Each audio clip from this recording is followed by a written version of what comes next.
Before we begin the message, I want to just say back in the fellowship hall, we have our display, and back there is our prayer cards and prayer cards for all of the missionaries that are part of Team Bulgaria. I want to take a moment and introduce a new missionary. They're going to be coming later this spring. David Sweet is right over here. David and his wife Jill will be joining us sometime end of May, June, if all of their funds and so forth come in. David is currently a senior here at Arbor University. An older student that has come back, his degree is going to be in leisure arts management. And it's kind of funny, when we were a year ago here in the area, we were sharing about things God was doing, and David and his wife, sitting separately, felt called.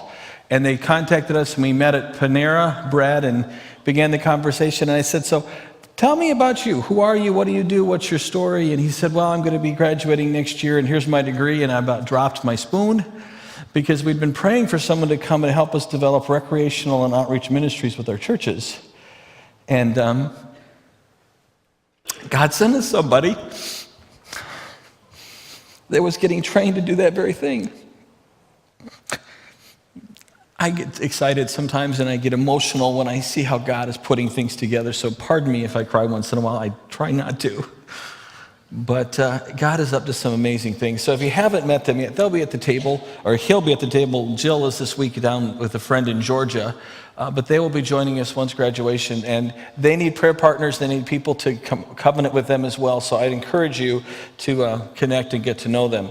The other thing back at our table real quick is knitwear. I'll explain more of this later, but these are things that you can purchase. We got mix and match, so you can have hats, scarves, mittens, all of those things that will make you look extremely fashionable when you're out and about in these cold February days. So, with all of that said, I want to begin showing you a video. This is our 10th anniversary. We've been gone 10 years. We'll start our 11th year when we return here in April. And this kind of summarizes a bit of what we've done, and I'll tell you more in a moment, but let's watch.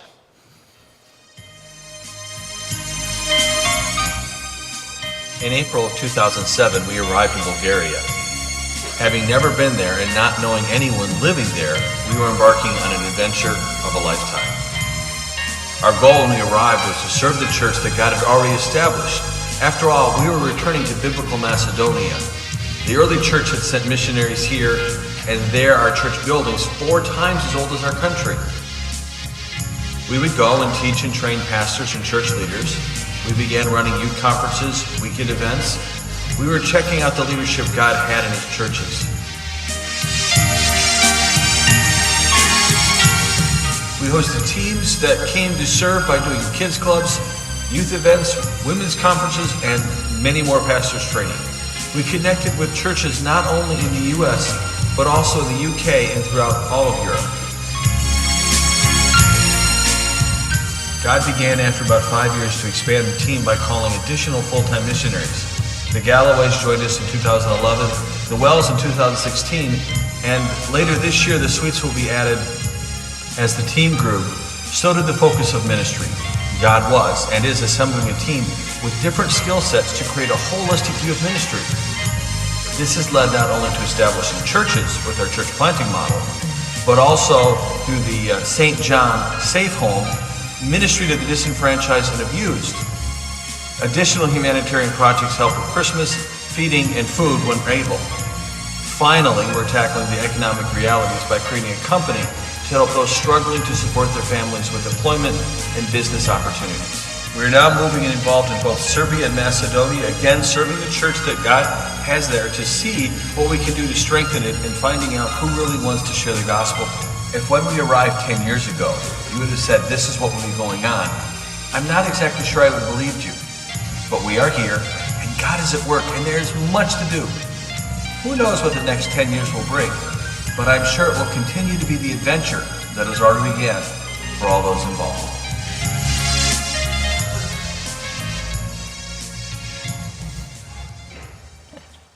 There are days that I think it's been longer than 10 years, and other days I think it's been just a couple weeks.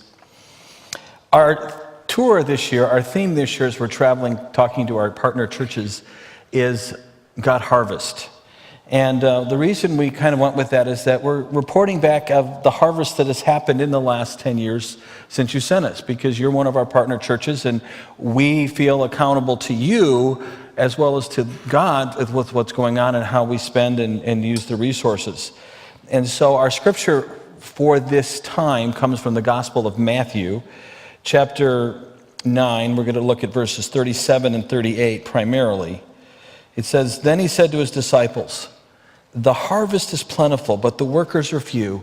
Therefore, ask the Lord of the harvest to send out workers into his harvest field.'"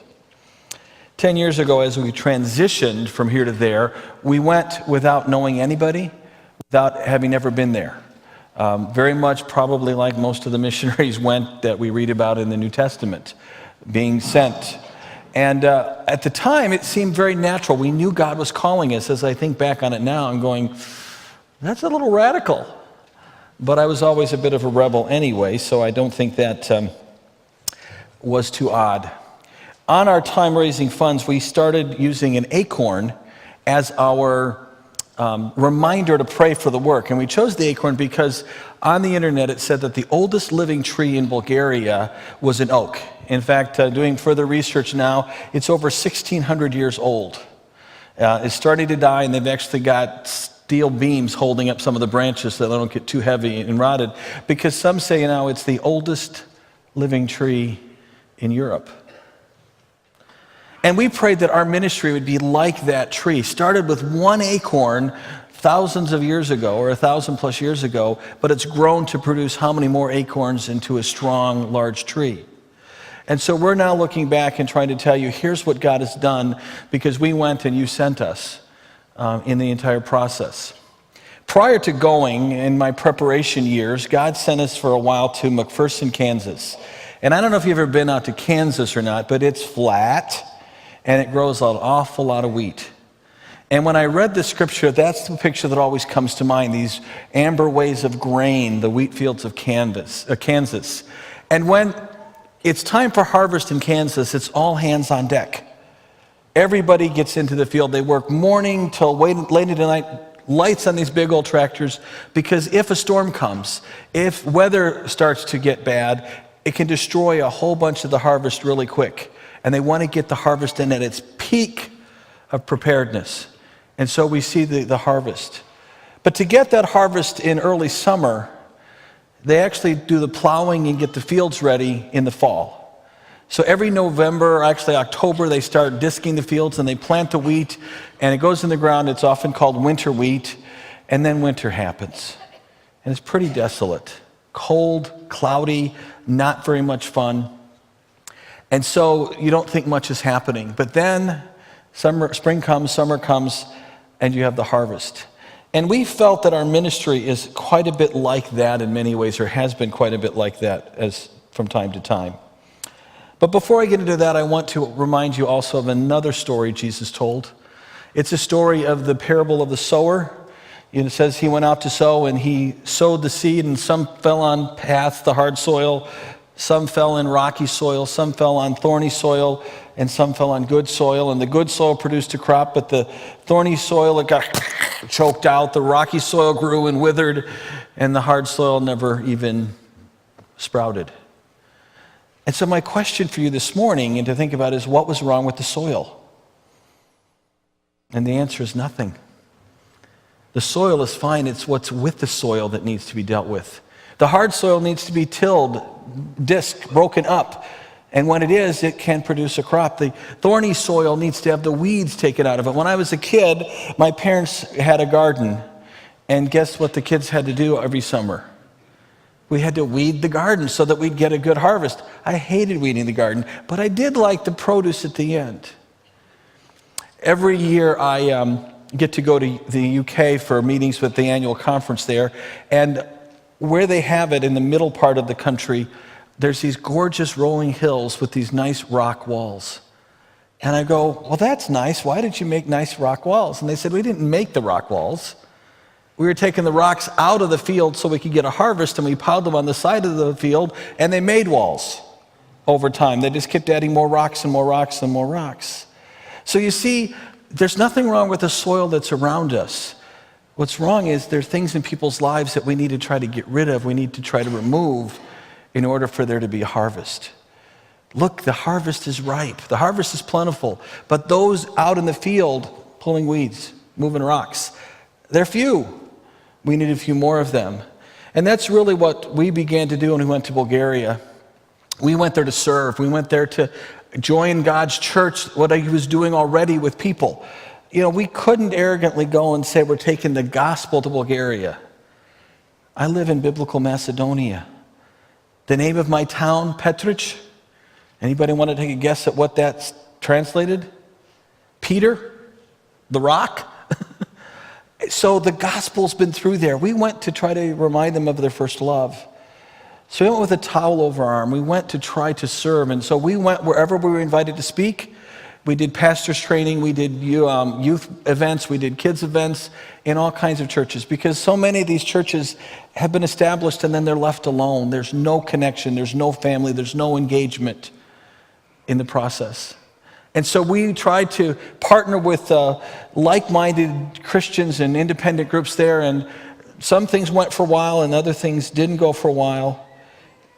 And there were many times when we felt like we need to come home. This isn't worth it. This isn't happening. It was the middle of winter in Kansas, and we didn't see any harvest or any possibility. But God said, wait, I'm not done. About 3 years ago, we went through one of those periods of time, and we were about ready to come back because all of our affiliations seemed to close the doors, and we had started a church planting program, but the Galloways were managing that for the most part, and we said they could keep doing it. What do we have to do? And the Lord said, wait.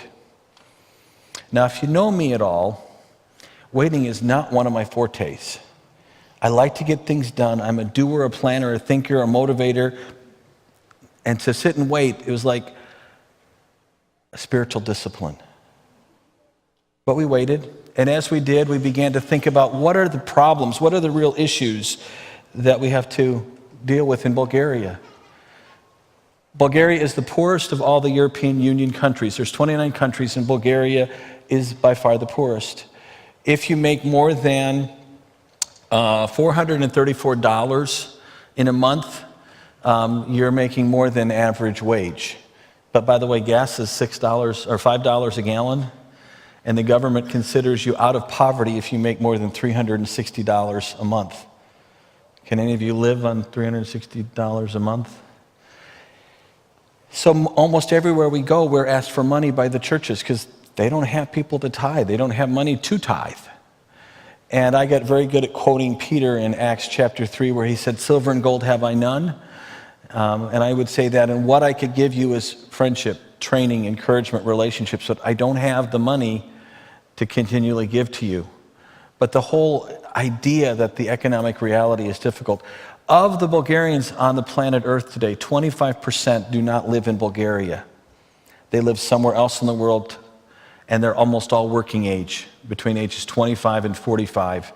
So moms and dads aren't living with their kids that are being raised by grandma or uncles or aunts or somebody else because they're working in other parts of the world in order to make a living.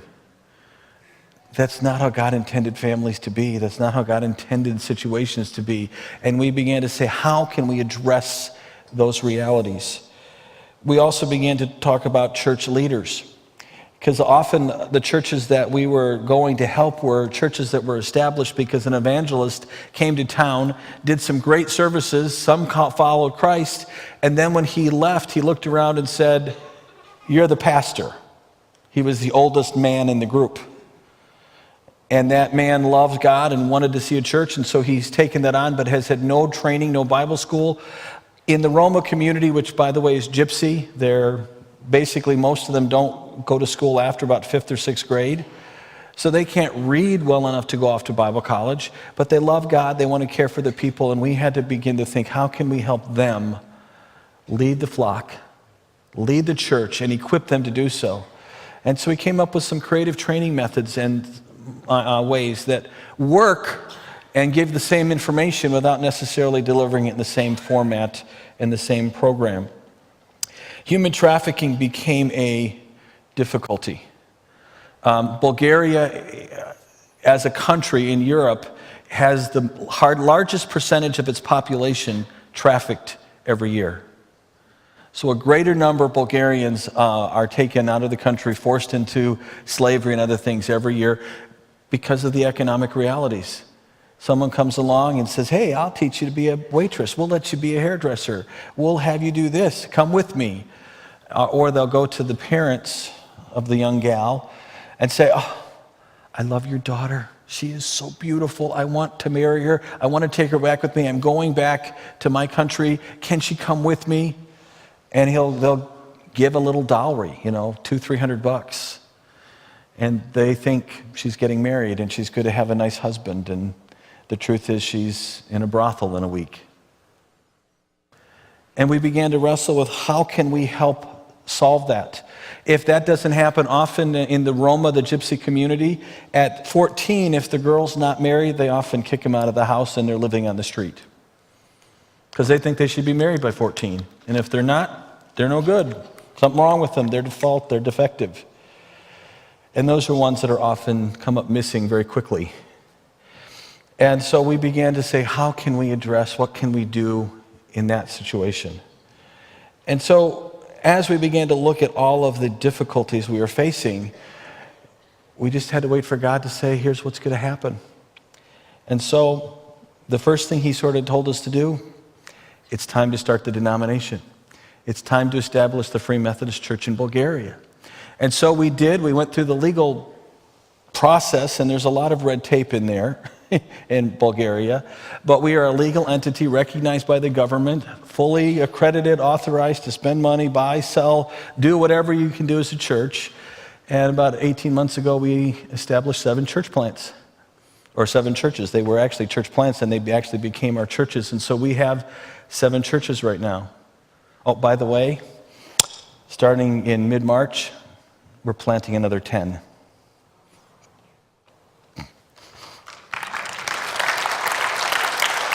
And the way they're planted is that they're coming out of our current churches. So as the pastors are discipling other leaders, they're saying, you've got the skills, and they're recognized by the local church, and then we interview them, and then we select. And when we started our first group of church, we had 40 that wanted to do it, and we took 9, and 7 of them made it. And so we'll have more that want to do it than we'll take, because we want to get the best and brightest, because God deserves the best and brightest. And maybe some of the others will come along in a year or two. They're not quite ready. But we're excited about the fact that God is establishing indigenous churches where we equip them, we train them. We're looking for groups to help us with it, because for literally $300 a month, you can plant a church with us in Bulgaria. That takes care of their training, their translation. They don't get a salary. What they do is they get a stipend to help with getting from the village they're in to the new village they're going to. And they get funds to help find a place to meet, rent, heat, all the things that it takes to do that. But we're going to do that. We're committed to making that happen. We have that going on. God also said during this time of waiting, or after this time of waiting, you're to start a company. Now, I'm crazy, but I've never run a company before. But God helped us work through it with our lawyers and that there, and so we've started a company called New Start. We currently have over 40 part-time workers that work in livelihood groups that make this knitwear that we sell. We pay them twice the poverty rate, which would put them well in middle income in Bulgaria, and they're paid when they make it. They're not paid after we sell it. So we upfronted the money so that they're getting a little bit every month as we go through, and so the more we sell, the more we can continue to make. We do this online. We have a store in Bulgaria. We have a European online store, an American online store. So we're selling these all over the world if we can. Seed actually distribute some of our products, but we have much more than they distribute. And we're excited because these individuals are now earning some living. Oh, by the way, they're also all in our church plants.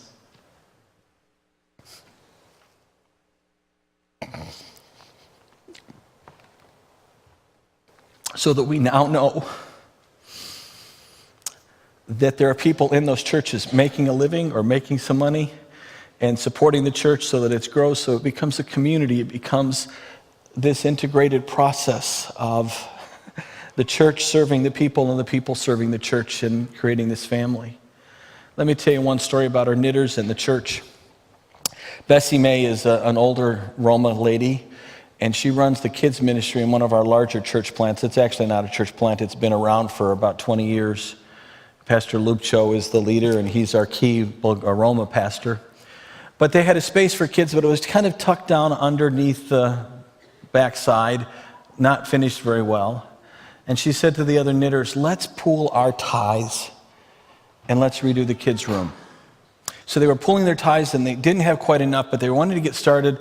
And they talked to one of the plasterers that was going to do the work and said, here's what we've got. This is what we'd like to see done. And it wasn't enough, but he said,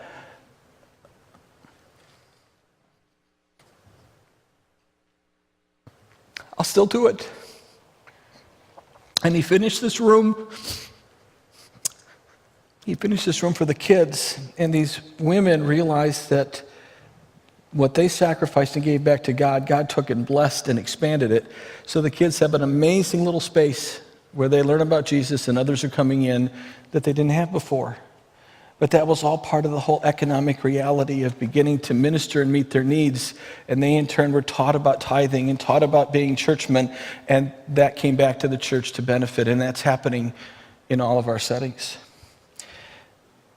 Besides the livelihood groups, we also did microloans. And we had money that was donated that we collected. And any pastor or key layperson in our churches that had a good business model, we would fund a 5-year interest-free loan so that they could start providing for their own company, their own family, and the church. And so we've done 4 so far. One, the pastor that works in the church that I'm part of is a mechanic, and so he has an auto shop on the end of our church, because our churches are not church buildings but community centers by intention, so that other things take place in the building throughout the week. Poke the person next to you and say, you're the church. The structure we're in is not the church. It's simply the meeting hall, the place we gather. The church is the people. And so we didn't want to have, again, churches 2,000 years old that are now more museums than places of worship. We wanted to create centers that the community could come around and they could be challenged and they could be changed, but they could also learn skills and learn talents. And so in our churches, some of them do feeding programs. Some of them run movie nights for kids. Some of them will do classes and training programs, and several do English clubs where we teach English that's conversational.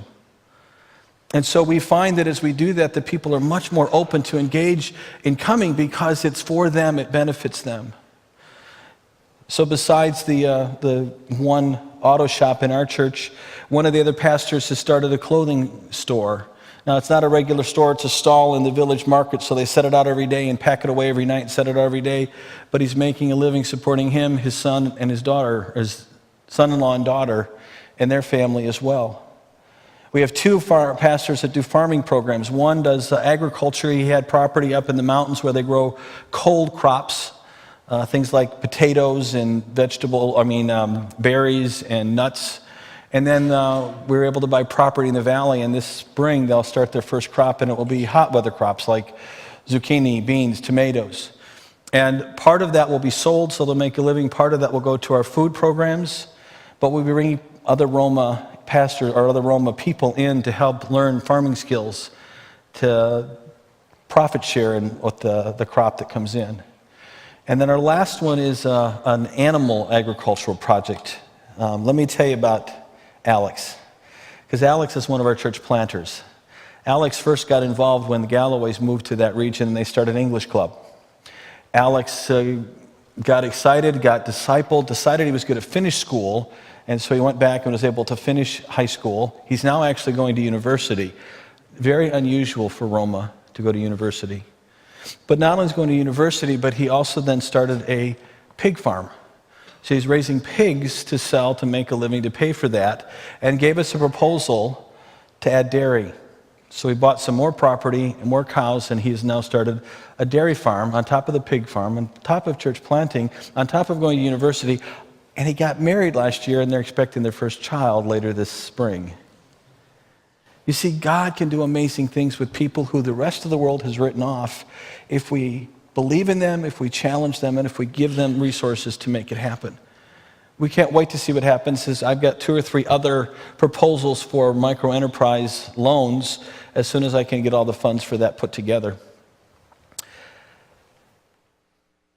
I talked about our trafficking dilemma. And Galloway's were very committed to this, and we were supporting that 100%.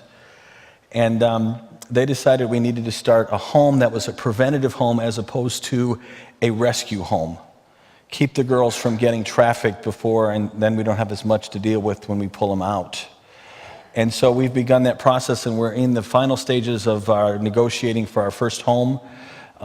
It actually is an old school that we're going to get. And the Lord called the Wells family to do that. They joined us in November. So this is family number 3. So it will be family number 4 that God's called to Bulgaria in the last few years. Now I want you to pray for the Wells family. This is an aside. Their youngest daughter, they went there got there in early November. In January, their youngest daughter ended up getting an ear infection, which she struggled with before. And after a month and 3 different antibiotic prescriptions, couldn't shake it. We were getting very concerned, and so we actually flew Mom and Ruthie, the 9-year-old, back. Come to find out she has a tumor growing behind one of her ears that was causing this, and if we hadn't caught it, probably within 6 to 9 months she would have gone deaf. So she's having surgery on March 15th. So if you could remember to pray for Ruthie, that it will go well, and that the family will be able to return shortly to continue the development of our anti-trafficking ministries in Bulgaria. We believe that none of this is an accident or apart from what God has in mind, so we can't wait to see what God does and how he puts this all together. But he also calls his church to pray, and so we're asking you to pray for Ruthie if you can. The Wells family is a unique situation because it's Holly who is the ordained minister in that couple. Chad is actually our administrator, and he's going to be the administrator of all of the technical things for that and advancing the programs. What's also very strange on kind of a third aside is that of the missionary team that we have out there now, there's 8. 5 of them are now ordained. 3 of the ordained are women, which is very strange because in Bulgarian culture, women aren't supposed to lead. But for whatever reason, God is establishing us to challenge some of those status quos within the church and raise up some godly women to lead in ways that, for whatever reason, he's putting in place. And we can't wait to see what he does. The last thing that I want to share with you briefly, has to do with another part of the St. John home. God is always challenging us to new ways. And if you'll listen, he gives you ideas in some of the strangest places. About a month ago, Galloways were back in Georgia, and they called me excited. We got a great new way that God's going to be able to work mightily with our Roma families. And I said, really, what is it? He said, through the foster care system. And I went, what are you talking about? He said, we've just been learning and being trained how to do it here, where a church will identify 1 or 2 families that will become foster parents, and the church will help those families get everything in place so they qualify, licensed to do so. And then they'll rally around those families to support them as they're bringing in these troubled children that need help and need assistance. And in Bulgaria, we know that the government doesn't like orphanages, it likes fostering, and so they will pay a family to take care of the children once their house meets these requirements.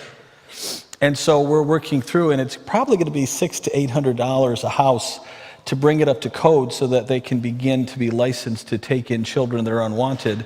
And then again, the church family becomes the unit that supports and engages and loves on them and disciples them and works together to make it happen. And I can't think of a better way to spend $600, $800 in changing a kid's life.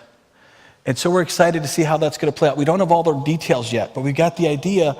And the reason it happened is that down in the county in Georgia that they live, a woman got very concerned about the kids that were not being taken or adopted or affected, and figured out that there was, 75 kids in the county that were on the rolls, but there was 200 churches. And they said if every church just took one kid, we'd eliminate the roles for children not being loved, cared for, and wanted. And we said that's a great idea. And so something that's happening down in Georgia, we're taking and going to put into Bulgaria, and we can't wait to see what God does, because we know there's a bunch of kids that are in these institutions not treated well, not loved, not cared for, that we can begin to care for and give them hope and a better life.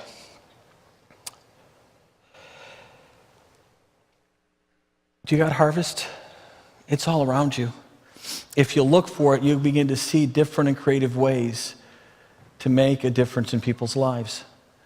God is doing more than I could have imagined in Bulgaria. And if you would have asked me 10 years ago that we would be running a knitting company and we would be planting churches and running community centers and sports programs and foster care, I would have said maybe, but I didn't think that, because I thought I was going just to train pastors. But training pastors is the first step of creating communities. Oh, and by the way, we're also starting 5 church plants in Macedonia in March, and by end of summer we plan to have some new church plants. We don't know how many yet in Serbia. So Team Bulgaria is now morphing into Team Balkans.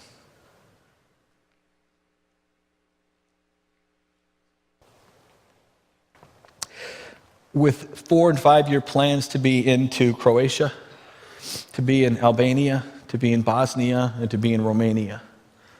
Because there are towns and churches, or towns and villages with no church. And yet we have found that through the network God used for the first 6 years, we thought, what are we doing? We're not planning our own church, we're simply building relationships. Those relationships are now bearing fruit and taking us to places we never thought we'd go.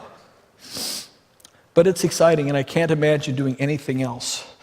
And even though I get kind of emotional, because it's not just a story, it's a life. It's a soul for eternity. It's someone that needs to be engaged. And we can win the world one life at a time. If we think of the millions, it's impossible, but changing one who will change one who would change one, and we can make a huge and profound difference. The fields are ripe unto harvest in Bulgaria, Romania, Serbia, Macedonia, and also in Michigan. And he says, pray the Lord of the harvest to bring laborers into the field. And some of those laborers are probably you, because there's work that needs done here. You're a missions-giving church. There's no scolding on that component. But the truth and the reality is there's more work to be done for all of us wherever we are. And that's our challenge. And the question I have for you today, do you got harvest?